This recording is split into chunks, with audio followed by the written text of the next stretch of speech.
নমস্কার বন্ধুরা, পূজা কুকিং ওয়ার্ল্ডে আপনাদের জানাই স্বাগত। আজ আমি বানিয়ে দেখাবো ন্যাচারাল মাশরুম, আমাদের এখানে যেটা বলে শিক ছাতু। তার জন্য আমি ছাতুগুলো ধুয়ে কেটে নিয়েছি।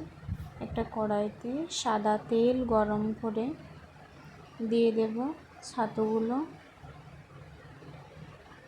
দিয়ে ভালো করে নাড়াচাড়া করব। নাড়াচাড়া করতে করতে ছাতুর মধ্যে থাকা যে জলটা সেটা বেরিয়ে আসবে। তারপর এর মধ্যে আমি দিয়ে দেব একটু হলুদের গুঁড়ো। হলুদের গুঁড়ো দেওয়ার পর সেটাকে ভালো করে মিশিয়ে নেব। ততক্ষণ পর্যন্ত নাড়তে থাকবো যতক্ষণ না জলটা শুকিয়ে আসবে।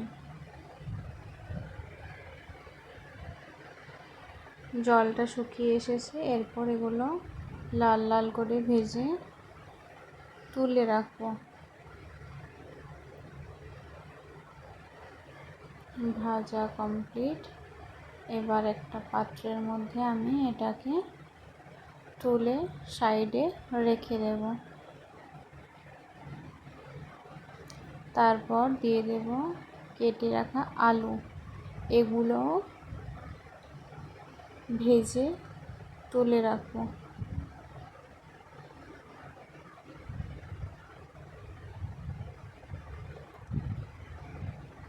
আলুগুলো একটু লাল লাল করে ভেজে নিয়েছি।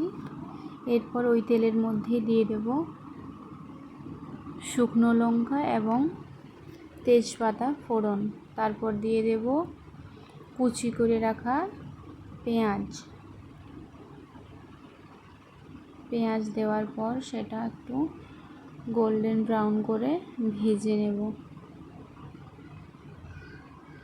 পেঁয়াজটা ভাজা হয়ে গেলে তার মধ্যে দিয়ে দেব কুচিয়ে রাখা টমেটোটা।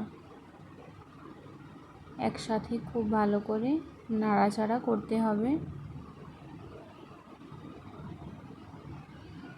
টমেটোটা একটু নরম হয়ে এলে তার মধ্যে দিয়ে দেব রসুন বাটা এবং আদা বাটা।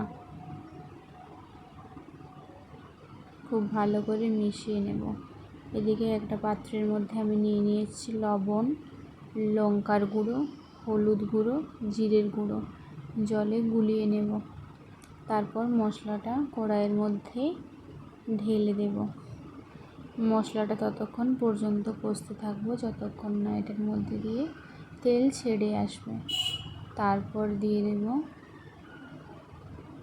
ভেজে রাখা ছাতু এবং আলুগুলো। দেওয়ার পর খুব ভালো করে কষাতে থাকবো।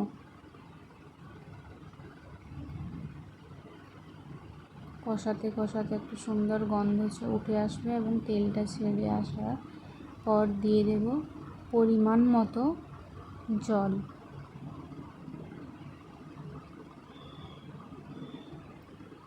জল দেওয়ার পর একটা ঢাকা দিয়ে এটাকে রান্না করব 15 মিনিট মতো মিডিয়াম আছে। যেহেতু আলুগুলো ছাতু দুটোই ভাজা আছে, 50% মতো কুক অলরেডি হয়েই আছে। এরপর ঢাকনা খুলে দেখে নেব আলুটা সেদ্ধ হয়েছে কিনা। আলুটা সেদ্ধ হলে গ্যাসের ফ্লেমটা অফ করে আমি একটি পাত্রের মধ্যে ঢেলে নেব। রেডি ছাতুর ঝোল।